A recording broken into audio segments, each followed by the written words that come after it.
Hello friends, welcome once again to my channel Smita Classes. As you know, we are studying the science book of standard 6, New Approach to Science, and today we will be dealing with the 14th chapter. Already we have completed from chapter 1 to 9 and 16th and 15th chapter also we have completed. Today we will start the 14th chapter and the name of the chapter is Water. Life would not have been possible without water. Crops require water to grow. Our food is largely made up of water. For example, egg contains about 74% water, watermelon contains 92% water, potato contains 45% water, etc. We can live without food for a few weeks, but without water we cannot survive even for a few days. Out of total water present on the earth, 97% is salt water and is found in seas and oceans. Among other things, life on earth exists because water is present in a liquid form and is adequate to nurture life. Why is water necessary? Water regulates the climate of the earth. Without the presence of water, earth would get so hot that it would be impossible to survive on it. Water regulates our body temperature and is also used for other things such as cooking, bathing, washing, etc. Water is used in industries, water park for making electricity in hydroelectric power plants and thermal power plants. Water has essential minerals dissolved in it that supports life. It has dissolved oxygen which makes it a medium for sustaining aquatic life, which is a habitat for a large number of marine and freshwater animals and plants. Life जो है possible नहीं होता बिना पानी के, कि जितने भी फसल हम उगाते हैं खेतों में उन सबको पानी की ज़रूरत होती है। हम यानी कि हम लोग जो भी खाना खा रहे हैं, चावल दाल जो भी खा रहे हैं, वो सब मैक्सिमम पोर्शन वाटर का ही रहता है। एग अगर हम लोग खा रहे तो एग में 74% वाटर रहता है, ठीक है ना।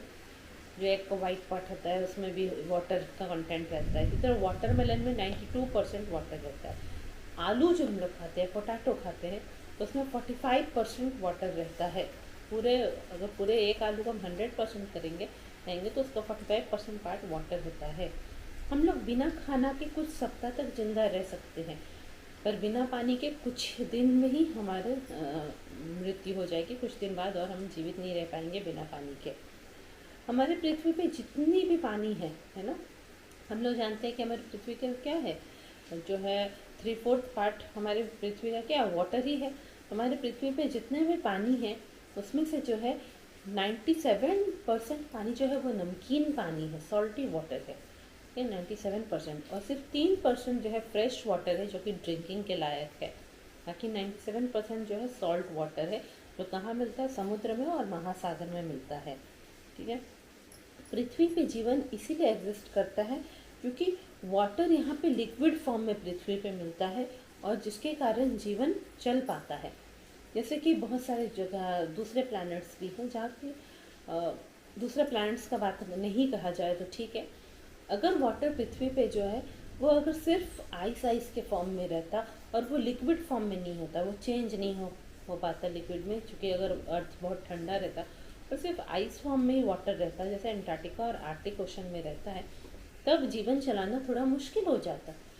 पर चूँकि वाटर यहाँ पे लिक्विड फॉर्म में है इसलिए हमको जीवन चलाने में आसानी होती है। और वाटर ज़रूरी क्यों है, ठीक है।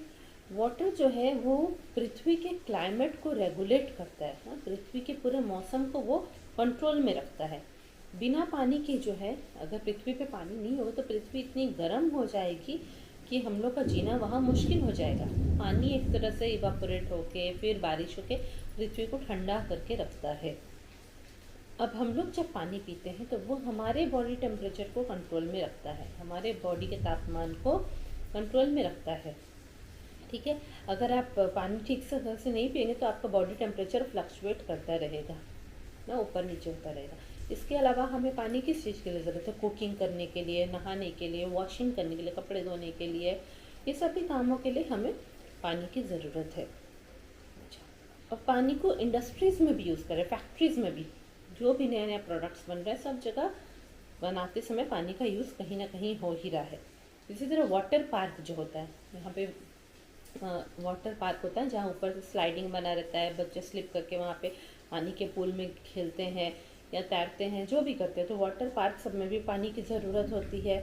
इसी तरह पानी जब ऊपर झरने से गिरता रहता है, घर के नीचे एक जगह इकट्ठा होता है तो वो गिरते हुए पानी से क्या करते हैं, इलेक्ट्रिसिटी प्रोड्यूस करते हैं, बिजली बनाते हैं, जिसे हाइड्रो इलेक्ट्रिसिटी कहते हैं जब ऊंचाई से पानी गिरता है। यानी कि जितना हाइड्रो इलेक्ट्रिक पावर प्लांट है, पानी की मदद से जो बिजली उत्पादन करने वाला जो फैक्ट्री सब है, प्लांट्स हैं, वो सब में भी पानी की ज़रूरत होती है। इसी तरह जो थर्मल पावर प्लांट है, अब थर्मल पावर प्लांट क्या है, वहाँ पे कोयले को जलाया जाता है, कोयले से पानी को गर्म किया जाता है, फिर वो गर्म पानी स्टीम में चेंज होता है और वो स्टीम स्पीडली जाएगा और जाके टरबाइन को रोटेट करेगा, जिससे कि फिर इलेक्ट्रिसिटी प्रोड्यूस होगा। उसको थर्मल पावर प्लांट कहते हैं, क्योंकि कोयला हीट करके वहाँ पे किया जा रहा है, कोयले को जला के। थर्मल पावर प्लांट में भी पानी की ज़रूरत है। पानी में क्या है, बहुत ही इंपॉर्टेंट मिनरल्स सब डिजॉल्व है, क्योंकि पानी ज़मीन के नीचे से अंडरग्राउंड वाटर हम लोग को मिलता रहता है, उसमें बहुत सारे इंपॉर्टेंट मिनरल्स डिजॉल्व है, जो कि हमारे बॉडी के लिए ज़रूरत है, प्लांट्स के लिए भी ज़रूरत है। पानी में अब चाहे तो पॉन्ड, लेक, रिवर का पानी जहाँ भी देखें वहाँ पे ऑक्सीजन डिजॉल्व है, ठीक है। तो इसके कारण जो भी एक्वेटिक लाइफ है, पानी में रहने वाले जीव जंतु जो भी हैं, उसी डिजॉल्व ऑक्सीजन को यूज़ करके सांस लेते हैं और जीवित रहते हैं, जिसके कारण हम लोग को पानी में रहने वाले बहुत सारे जीव जंतु दिखाई पड़ते हैं। जैसे मैरीन एनिमल्स और प्लांट्स भी दिखाई देते हैं, जो कि समुद्र के पानी में रहते हैं, नमकीन पानी में।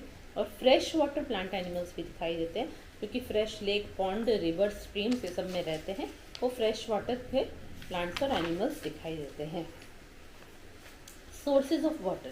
The places from where we get water is called source of water. Rivers and springs, snow, water table, rain, oceans and seas, groundwater, lakes and ponds. The water of the Dead Sea is 6 to 7 times more salty than an ocean. Because of such high salt content, fish or any other water living creature can't survive in it. You can float in the Dead Sea because of the extremely high salt concentration. You won't sink even if you can't swim. Distribution of the world's water. In total water, 97% is in oceans and 3% is fresh water. In that 3% fresh water, the ice caps and glaciers consist of 79%, groundwater consists of 20%, and the water accessible to us, fresh water, is 1%. That accessible fresh water comes on the surface of earth, where in the lakes it is 52%, soil moisture 38%, water vapor 8%, and rivers 1%. Water within living organisms is 1%. The water present in oceans contains high level of salts, and so it cannot be used for drinking, irrigation, or in industries, as the salt will spoil the machineries. Thus, only a small portion, approximately 3% of all Earth's water, is fresh water. No matter where on Earth we are standing, the ground below us has water. अब पानी के स्रोत कहाँ हैं, sources कहाँ हैं जहाँ से पानी मिलता है?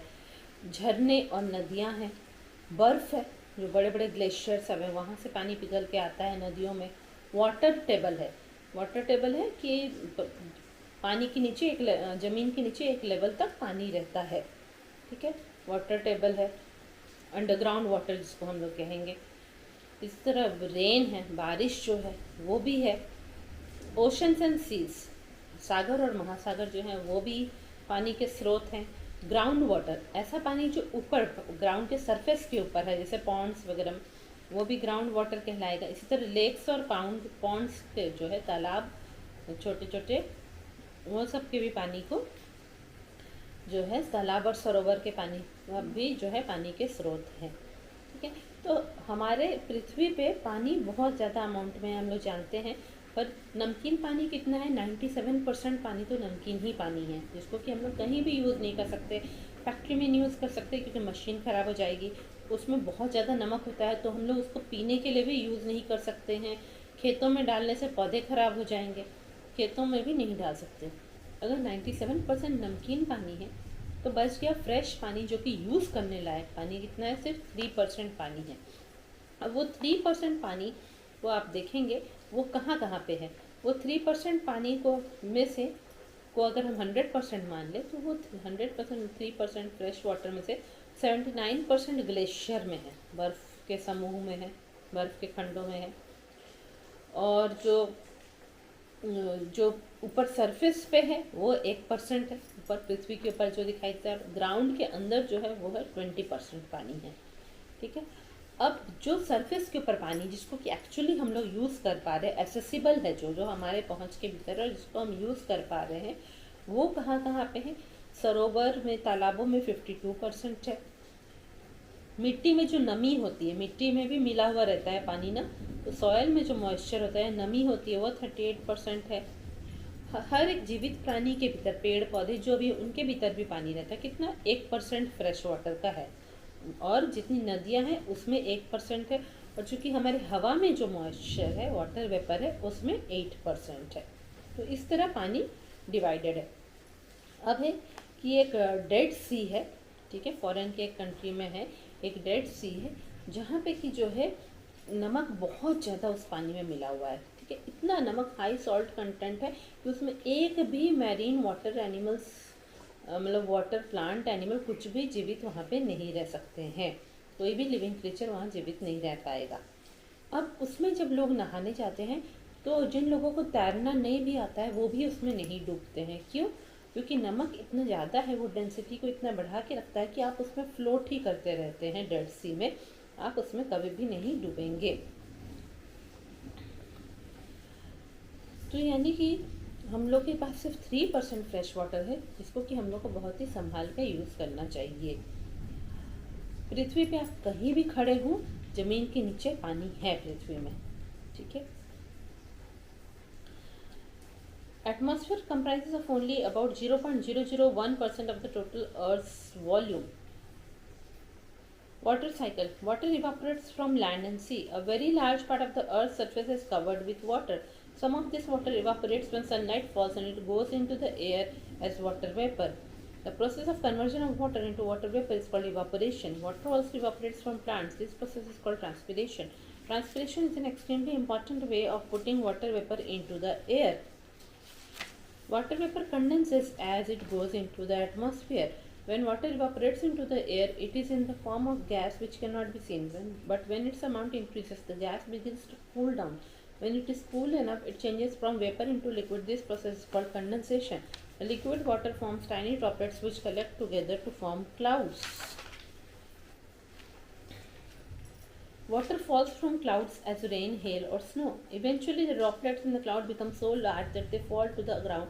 This is called precipitation. Precipitation may fall as rain, hail, or snow. Some of the water falling on land may trickle down into the soil, some of which is taken up by the plant roots and eventually find its way into streams and rivers or form a water table under the ground. Water formed by the melting of snow and some of the rainwater flows into river and finally goes into the ocean. Thus, water from the ocean and surface of the earth goes into air as water vapor, returns as rain, hail, or snow, and finally goes back to the ocean. This circulation of water between oceans and land is known as water cycle. In many cold regions, the water drops in the sky freeze to form snow, ice, so water falls down in the form of snow. अब है water cycle के बारे में समझाया जा रहा है। जितने भी हैं ज़मीन पे पानी है, जितना चाहे वो ओशन में है, सी में है, या फिर लेक्स, पॉन्ड, रिवर्स में है, वो सबसे क्या होता है? वाटर इवापोरेट होता है। इवापोरेट होकर वाटर वेपर में चेंज होता है। वाटर उड़ जाता है, इवापोरेट होता है, वाटर वेपर में चेंज होता है, ठीक है। कब? जब उन पे सनलाइट पड़ता है, ठीक है। अर्थ के सरफेस के ऊपर जो पानी है, ऊपरी सतह पे जो पानी है, जब उस पर सनलाइट पड़ता है तो सनलाइट उसको गर्म करता है और वो इवापोरेट हो जाता है और चेंज हो जाता है वाटर वेपर में। तो ये जो प्रोसेस ऑफ कन्वर्जन है, ये जो पूरा प्रक्रिया है, जो कि वाटर वेपर में चेंज हो रहा है, वाष्पीकरण जिसको हम कहते हैं, इसको कहते हैं इंग्लिश में इवापोरेशन, ठीक है। इसी तरह पौधों से भी पानी इवापोरेट होता है, पौधों के पत्तों से भी पानी इवापोरेट होता है, जिसको हम लोग कहते हैं ट्रांसपीरेशन, है ना। इसलिए हमने पढ़ा ना कि डेजर्ट प्लांट में पत्ते जो हैं वो स्पाइन के रूप में चेंज हो जाते हैं ताकि उनसे पानी इवापोरेट नहीं हो जाए, ठीक है। तो पानी जो है प्लांट से भी इवापोरेट होकर ट्रांसपीरेशन करता है। ट्रांसपीरेशन भी एक बहुत इम्पॉर्टेंट तरीका है कि किस तरह वाटर वेपर हवा में आएगा। कोई भी चीज़ से निकल के, पौधों से निकल के वाटर वेपर कैसे हवा में आएगा, ठीक है। अब जब वाटर वेपर इवापोरेट हो गया हवा में तो वो गैस फॉर्म में हो गया है हम लोग को, जो कि दिखाई नहीं देता है। अब धीरे धीरे बहुत सारा पानी इवापोरेट हो गया, ठीक है। तो गैस धीरे धीरे ठंडा होने लगा। ये जो वाटर वेपर है वो तो गर्मी के कारण वाटर वाटर वेपर में चेंज हुआ, गैसेस फॉर्म में आ गया। अब वो धीरे धीरे जब ठंडा होने लगा तो जो है अब वो फिर से लिक्विड फॉर्म में चेंज होने का कोशिश करने लगा। जब लिक्विड फॉर्म में वो चेंज होने का कोशिश करने लगा वेपर से लिक्विड फॉर्म में, तो उस प्रोसेस को हम लोग क्या कहते हैं, कंडेंसेशन, है ना, कि गैस वापस लिक्विड फॉर्म में चेंज हो रहा है, तो कंडेंसेशन है। उस समय क्या होता है, जब वो लिक्विड फॉर्म में चेंज होता है तो छोटे छोटे ड्रॉप्स वाटर का बनना शुरू हो जाता है, जो एक साथ इकट्ठा करके क्या बनाते हैं, बादल बनाते हैं, क्लाउड्स बनाते हैं। ठीक है, सारे जो वाटर के ड्रॉपलेट है वो सब एक जगह जमा हो जाएंगे और बादल बना देंगे। अब है फाइनली जो है ड्रॉपलेट्स इकट्ठा होते जा रहे और बहुत सारे ड्रॉपलेट्स इकट्ठा हो गए, ड्रॉप्स इकट्ठा हो गए और बहुत बड़े बड़े भी हो गए, इतने बड़े बड़े हो गए कि और वो ऊपर आकाश में रह नहीं पा रहे और वो नीचे गिर जाते हैं। और जब ये नीचे गिरते तो उसे कहते हैं प्रेसिपिटेशन। तो एक हुआ इवापोरेशन, एक कंडेंसेशन और एक प्रेसिपिटेशन। अब प्रेसिपिटेशन जो है वो कई तरीके से हो सकता है, या तो बारिश के रूप में होगा, रेन के फॉर्म में, या हेल के फॉर्म में, ओले जो पड़ते हैं छोटे छोटे पत्थर के फॉर्म में, पानी के पत्थर जो होते हैं, या जैसे जिसको हम आइस एक्चुअली हम लोग बोल देते हैं कि आइस गिर रहा है पर वो ओले पड़ते रहते हैं, या फिर स्नो के फॉर्म में, बर्फ़ के रूप में बारिश गिरती रहती है नीचे। ठीक है, अब कुछ जो पानी जो नीचे गिर रही है ज़मीन में वो मिट्टी के भीतर चली जाती है। ठीक है, कुछ प्लांट के जो जड़ें हैं, प्लांट रूट्स से वो ले जाती हैं, और कुछ बह बह के कहाँ चली जाती है, झरनों में चली जाती है, झरनों में, नदियों में चली जाती है। और कुछ पानी जो है वो झरनों नदियों के थ्रू जो है ज़मीन के नीचे चली जाती है, अंडरग्राउंड वाटर बना देती है और एक वाटर टेबल बना देती है ज़मीन के नीचे, है ना। गर्मियों के दिन में जब बारिश कम होती है तो वही वाटर टेबल बहुत नीचे चला जाता है और पानी निकालने में मोटर से भी दिक्कत होती है। तो एक water table, underground water table बनाता है जब ये बारिश का पानी नीचे जाता रहता है। स्नो जो है, बड़े बड़े ग्लेशियर जो स्नो के, वो भी जब मेल्ट होते हैं, पिघलते हैं, तो उसमें से भी पानी आता है। ठीक है, और वो भी नदियों में चला जाता है, और जो बारिश का पानी है वो भी नदियों में चला जाता है, और नदियों से होके फाइनली वो कहाँ चला जाता है, सागर में चला जाता है, महासागर में चला जाता है। ठीक है, तो इस तरह। और फिर जो है, फिर क्या होता है, जब वो नदी में और सागर में चला जाता है, फिर वहाँ से वो इवापोरेट होके एयर में जाता है वेपर बन के, फिर वापस आएगा कंडेंसेशन होने के बाद, वो फिर से रेन, हेल या स्नो के फॉर्म में वापस आएगा ओशंस में। तो ये जो सर्कुलेशन होता रहता है, ये लगातार एक प्रोसेस चलता रहता है। वाटर ओशन से होके वाटर वेपर में चेंज होगा, फिर वापस ओशन में आएगा, इसको कहते हैं वाटर साइकिल कहते हैं। ठीक है, बहुत सारी जो जहाँ पे ठंडी जगह होती है, खासकर पहाड़ वगैरह के ऊपर जो है, तो वहाँ जो बादल में जो पानी के ड्रॉप्स हैं वो सब क्या करते हैं, जो आकाश में पानी के ड्रॉप्स हैं वो इतनी ठंडी होती है कि वो स्नो के रूप में चेंज हो जाते हैं। बारिश के रूप में नहीं गिर पाते, स्नो के रूप में चेंज जाते हैं, और ज़मीन में स्नो के रूप में ही वो गिरते हैं, वो पूरे फ्रीज़ हो जाते हैं। ठीक है, पहले तो वो मेल्ट होकर ड्रॉपलेट्स बन रहते हैं, फिर वो पूरे फ्रीज़ हो जाते हैं ठंड की तरफ, और ठंड के कारण और स्नो के रूप में पहाड़ों के ऊपर गिरने लगते हैं। तो ये था कि वाटर साइकिल क्या होता है, ये आपने पढ़ा। तो आज के लिए इतना ही। जल्दी ही ये हमारे वाटर चैप्टर का पार्ट 1 हुआ, जल्दी हम इसका पार्ट 2 लेके आएंगे नए वीडियो में। तब तक मेरे वीडियो को देखिए, चैनल को सब्सक्राइब करिए और सबके साथ शेयर भी करिए। Thank you.